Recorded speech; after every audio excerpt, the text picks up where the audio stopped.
Hey, what's going on, everybody? Dave here at the Reef Aquarium Shop in Indianapolis, Indiana. Today, this is our second live stream, so we'll see how that goes. We're just gonna attempt to improve every time we do these, and my goal is to live stream about once a week is my goal. Just to keep you guys updated, do some Q&As, get some maybe some one-on-one advice that you might not be able to get otherwise. And speaking of advice, that's kind of what I'd like to focus our topics on today is how to find the right advice when you see differing opinions, because there's plenty of differing opinions out there on just really about anything in the aquarium hobby. How do you pick the advice that's going to work best for you? And whatnot. So I'd like to focus on some of those things today. So if you do have any questions regarding that, or we can absolutely get off topic, and that's totally fine. I'm happy to answer any question. But in order to get your questions answered, you need to drop them in the comments below. And even after, if you're not watching this while we are going live, that's totally fine. You can still drop your questions down in the comments, and I will come through periodically and try to get those answered for you. Again, if you're just joining us, I'm Dave. This is the Reef Aquarium Shop in Indianapolis, Indiana. I'm coming to you live from our warehouse next door to our shop. This is where we run our maintenance department. We receive all of our products. We have a coral grow out facility. All of our offices are over here. And whatnot. So we do a lot of things out of the back end as well that you don't really see at all on when you're walking into the store. Well, I mean, you definitely see the results of everything we do over here because that's the main goal. But yeah, this is also where we run and operate our website. And if you haven't checked that out yet, it's thereefindy.com. You can find out more about us. You can, if you're a local, schedule a aquarium service and maintenance, relocation, whatnot. We've got plenty of that. So definitely check out the website if you haven't done so already. And then I forgot to mute the phone. Sorry about that. But then also check us out on all of our other social media outlets as well. Yeah, you can find us all there. Links below here. Just to go to the Reef Indy on any social media outlet will be there. Thereefindy.com. Check us out. So what's going on in the shop lately? I will start with that.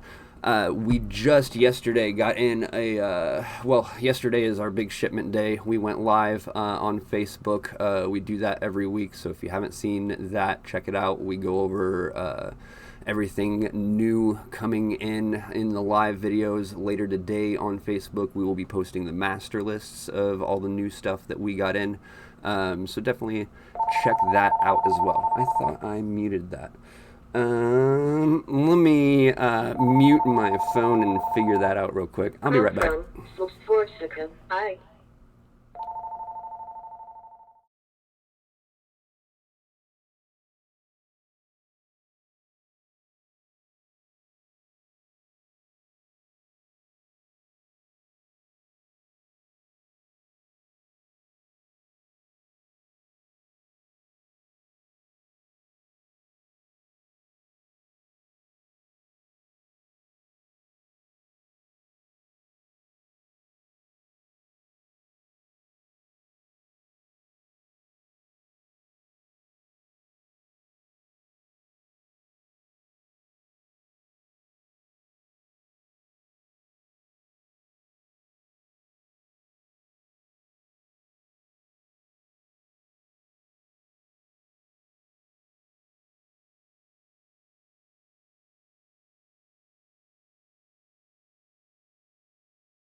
Okay, apologies. Let me make sure my mic is still on. Yeah, it's still on. Okay, cool. I figured out the phone issue. I actually had to wait to go live today so I could have someone else here to answer the phones.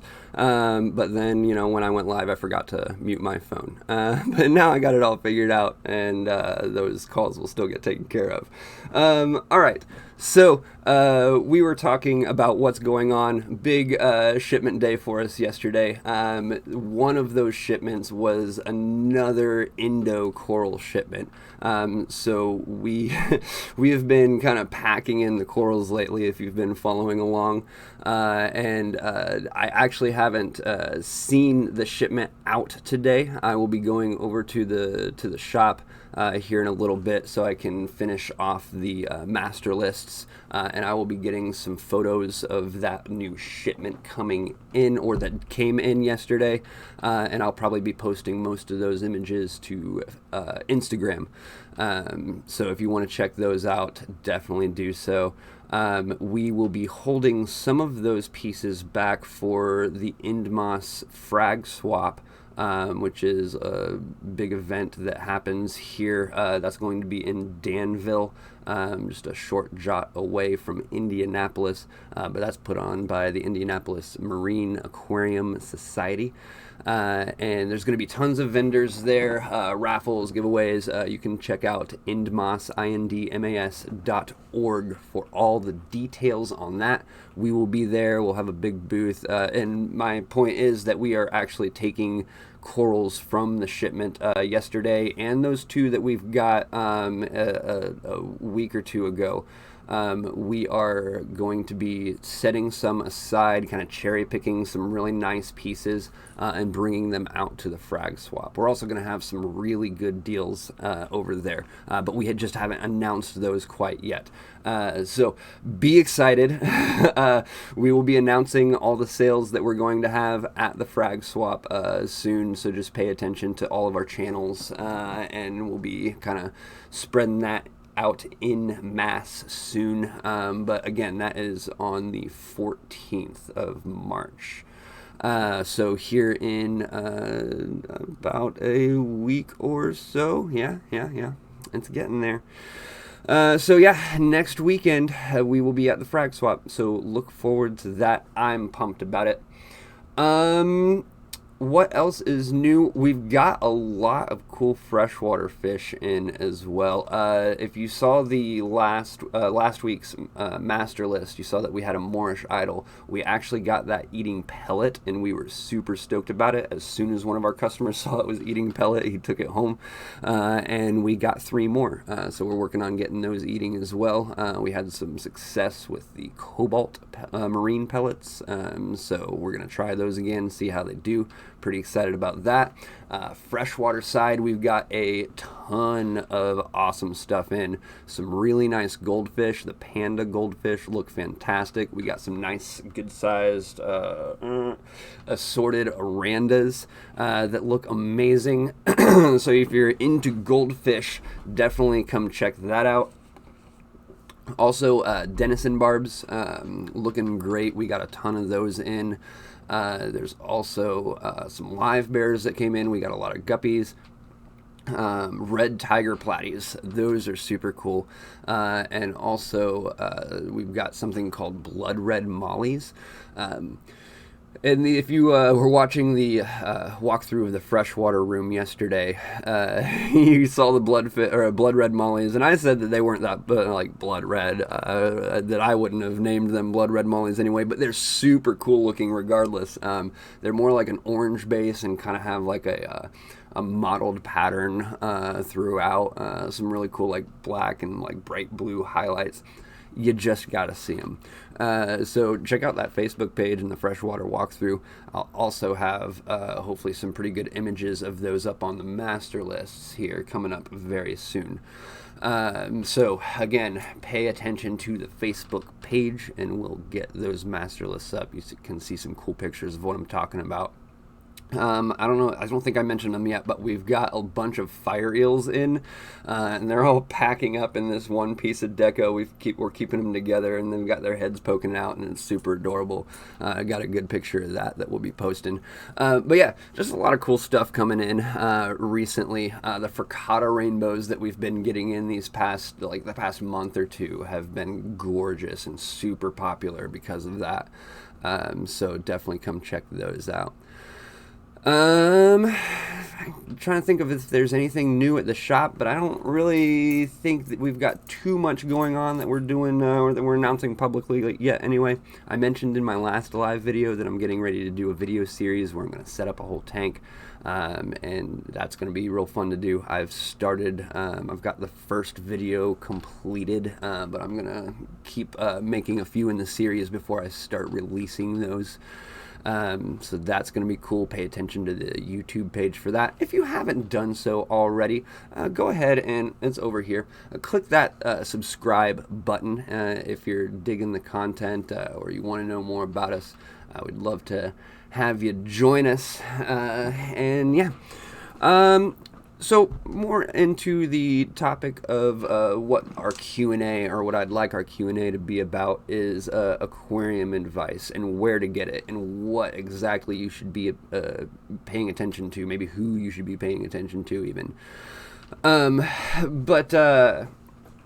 If you have any questions specifically about this topic, by the way, drop them in the comments and I will be happy to answer them. But if you've Googled really any sort of fish advice at all, whether it be freshwater, saltwater, any of that, you've probably found that there is a ton of different opinions out there on really anything. It could be as simple as how to quarantine a fish, when to quarantine a fish, or it could be as broad as how do I set up my aquarium, and you get like a bajillion different people telling you a bunch of different things that are a lot of times contradictory.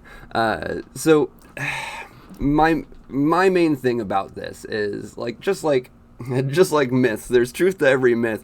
There's truth to every piece of advice that you're getting as well. And a lot of people have different ways of doing things. So what you really want to do, especially if you're a beginner in the hobby, is I like to look at a bunch of different sources, and this is just how I gather my information in general. Is I'll look at a few different sources and make sure that they're differing opinions. You can definitely find commonalities in a bunch of differing opinions out there. For example, let's take the how do I start a tank? You've got a fishless cycle, you've got an ammonia cycle. Some people tell you just to toss some fish food in there and it'll cycle on its own, and then people will like rage about that and be like, no, you absolutely can't do that. You've got to do exactly this, or it's going to go all wrong. Really the important part about that whole thing is you take those three differing ways to start a tank, and in the end it's all about getting your bacteria colony started. And really whatever way you do that, whether someone else thinks it's the right way or the wrong way, as long as you've got your bacteria started and you're doing it right, you're paying attention to your levels, and you make sure that you're through your cycle by the end of the whole process, then you've successfully cycled your tank, and you've either picked one of those ways or you've picked a combination of a couple of those different things that might work out best for you. And that's my biggest piece of advice about taking advice. My advice about taking advice is that you've got to just be open-minded about a lot of things. It's very specific to people too. So like if you're a very particular person and you're very meticulous, you're going to research the heck out of this, and you might be testing your water more and be a little more concerned about slight changes in certain parameters, and you want to set it up perfectly. Well, in that case, case, then yeah, the advice that someone's telling you that, well, if you do it exactly this way, this is going to raise your ammonias to this certain level, and that exactly is going to push you over into a cycle, blah blah blah. Then that piece of advice or that method of setting up your tank, and I keep using that as a suggestion, but I mean that's your broadest question here in the hobby is what do I do to set up my tank? How do I do this? That's the question we get most often over here. Is how do I set up a tank? Again. Like I said, there's a bunch of different ways, but if you just take your basics, and not every piece of advice you get is going to work specifically for you, and that's just the way you want to run your tank is a lot of this as well. Again, going back to if you're like more particular person, you're going to be maybe more exact in the way you set up your tank. If you're hey, I'd like to put one product on here, do these couple of things, and then just wait for my cycle to happen, then yeah, toss a couple starter fish in there, use some sort of bacterial stabilizer. We're a fan of the Sea Kim brand stuff here, but we carry plenty of other varieties, because there's plenty of options, plenty of ways to do it. And not specifically any one thing is going to be wrong. I mean, yeah, you shouldn't be listening to people that are just gonna say, "Hey, pack your tank full of fish, and come what may." And by the end of it, you've lost some, but the guys you got to keep her or want to keep her there, and that's just a bad way about going about things, but it is a piece of advice that you got. And there is there's the truth to that myth is that, hey, if you put an ammonia source in there, you're gonna cycle a tank. So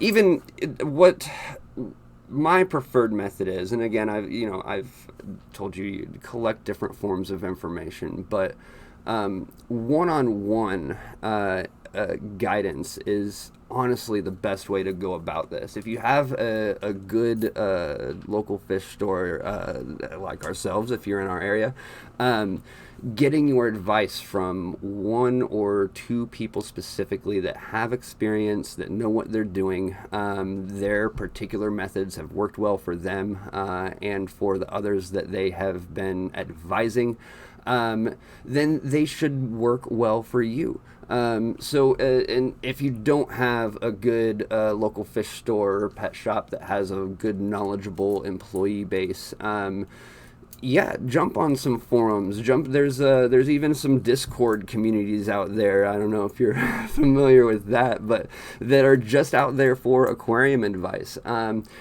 a good piece of advice, if you're going to jump on these forums and get advice from different forums, there's a bunch of them out there. Aquatic Community, there's Monster Fish Keepers, there's even ones just for community fish, just for cichlids or big fish as Monster Fish Keepers, and there's a ton of them out there. If you know of any, drop them in the comments. They're really good resources. Again, you just kind of got to take some things with a grain of salt, but how you can do that is look at the people who are responding to your questions or other people's questions.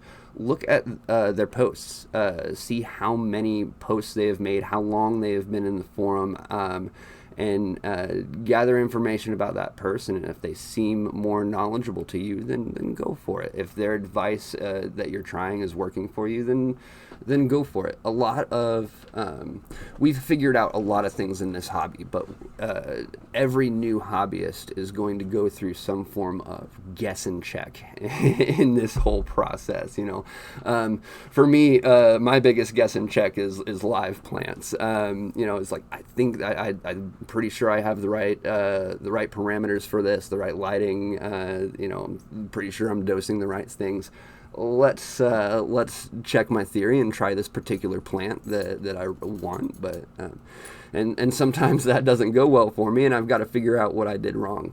That's just a big part of this hobby in general, is figuring out where you went wrong, or doing your research and figuring out how to avoid going wrong. And again, that goes a lot of that goes back to particular types of people and how just how you individually operate. But yeah, so kind of to sum up my thoughts in general on the matter, since I'm not getting any direct questions on it, that's my typical spiel. So to sum that up, take a bunch of different pieces of advice, and it doesn't matter what you're trying to get advice on in the aquarium hobby. Whether it's how to feed corals, how to set up a tank, what to do with your scape. Some of these things will be suggestive or subjective, but take a few different ideas, find the commonalities, lean towards what you think is going to work best for you. Find a good person to work with, whether that be at your local fish store like us here at the Reef Aquarium Shop in Indianapolis, Indiana, or if you're jumping on forums and stuff like that to get your advice. Look at the people who are giving you this advice and see how long they've been there, see how many comments they've made. It really helps a lot to know where your information is coming from and the experience that those other people have had. And if that's successful for them, then again, that should be successful for you. And that's kind of how I wade through the sea of opinions out there on any given thing. Oh, hey, I do have some comments. It looks like I've got some questions. LRB or Oddball Aquatics Indiana YouTubers. LRB gave the Reef a shout out on your coral tables. Cool. That's pretty cool. Where was that? I'd like to go check that out.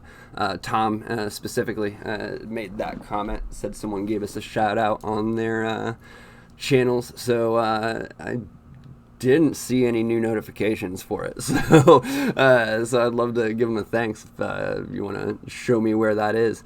Morgan says or asks, what is your opinion on changing GH and KH? That is loaded. Here in Indiana, we sit on a bed of limestone. Our tap water is super hard and alkaline, and unless you're trying to keep a specific fish that prefers a softer water, most fish are going to be able to acclimate to our conditions. Some things that really enjoy our conditions are African cichlids. That's the biggest one, and especially Tanganyikans, because they do like an even higher a higher pH, GH, KH. It depends on. So I guess to answer your question a little more, it really depends on why you want to change it. If it's for a particular fish you want to keep, you can definitely be looking into honing that in. The best way here in Indiana, at least, is to just get reverse osmosis water and adjust your parameters from there. That's just the best way about it if you want the cleanest source of water. And I guess this is going to go for just about anywhere, really. The cleanest source of water and the best base you can get if you're trying to achieve specific levels is to just start with reverse osmosis. And again, I'm going to assume, Morgan, that this is maybe more of a freshwater question than a saltwater question, seeing as for saltwater, most of that's going to remain the same. As far as changing the GH and KH of your cool, thanks Tom. Changing the GH and KH of your tap water, just leave it be. A steady parameters are way better than fluctuating parameters, even if those parameters are a little high or low, if that makes sense. For example, this is this is quite the controversial topic, but around here, a lot of people keep their discus in Indiana tap water, which is again hard and alkaline. Whereas traditionally discus are going to prefer a softer water. So the argument there is that, and there's a lot of reasons that people have been able to keep discus in harder water, but one of the claimed reasons is that as long as you're keeping your pH, GH, and KH steady, that's more important than actually having the lower pH. Is just to keep that steady. So again, a bit of a controversial topic, keeping discus in hard water. You can leave your opinions on it below if you'd like. I tend to ride the middle on that one. Again, if it's working for you, go for it. A lot of these people keeping hard water discus have lost a lot of discus in the process of getting these others to hang out. But yeah, again, I guess it's going to depend on why you're changing it. If you're just trying to lower your tap to neutral just because it's high in general, high does not necessarily mean bad. It just means high. For example, like if you've got your little test strips on the top, like your nitrates, the reading is going to be good, bad, or dangerous, or something of that nature. Whereas if you're reading your other levels, it's just going to give you a high-low range, or that's going to be the verbiage on that. So again, high or low doesn't necessarily mean good or bad. It just means that it's high or low. Don't fluctuate your tap water. If you're trying to achieve something specific, go with RO. If your base water or your source water is hard and alkaline, if you're from somewhere who has a nice neutral water, you're golden. I envy you. We don't have that here. So yeah, don't fluctuate it. Keep it steady. If you're going to change your GH and KH, make sure you have a specific reason to be doing so. Otherwise, just don't bother with it. Yeah, let's see here. Yep, confirming that you are freshwater, cool. Because again, on saltwater, you want it to be specifically the same. So there's not going to be different regions, for the most part anyway, that are going to have that varied of parameters. You can keep it the same. In fact, you want it to keep it the same. But that's a whole nother topic between freshwater and saltwater parameters. Yeah, so again, if you've got any questions, drop them down in the comments below. I think I've gone through my spiel for the most part on my advice on aquarium advice. If that all makes sense to you, by the way, let me know if you have any questions about something I said throughout the video, or if you want me to clarify something. This is sort of a broad topic because we're talking about advice in general, as I'm coming to find out as we're going live. That it's a bit of a tricky topic. But yeah, I'm probably going to be wrapping this up here in a moment. Again, if you do want to get your questions answered and you're not watching this live, still go ahead and drop your question in the comments, and I'm going to come back through and answer these periodically as I notice them. I'm also going to check out those shout outs we got, so that will be pretty sweet. Again, if you haven't already done so, subscribe to the channel. I keep forgetting it's over here. Subscribe to the channel. And we will see you next time. Oh, hey, if you haven't done so already, also all of our other social media outlets, we post different content on every single one of those. You're not going to be looking at the same thing. So if you're on Twitter, Instagram, Facebook, you're already here on YouTube. So again, go ahead and subscribe. Hit that bell notification so you get notifications whenever we post new content. We do have that video series coming up about setting up a tank, and we're going to do that in multiple videos because again, even just setting up a tank, there's loads of advice to give. So I very much appreciate you guys stopping by and watching. We will be doing this again next week. Hopefully, I've kind of been, I'm trying to hone in times and days that are working out best. And where I get the most viewers. So while I'm kind of figuring that out, the times and dates are going to be jumping around a little bit. But once I kind of settle into this, we will get a regularly scheduled thing going. That way you can look forward to these live videos on the same day at the same time. That way you can catch them. Again, thanks everybody for showing up and hanging out with me. This has been fantastic. Thanks for watching, everybody. Here's the outro.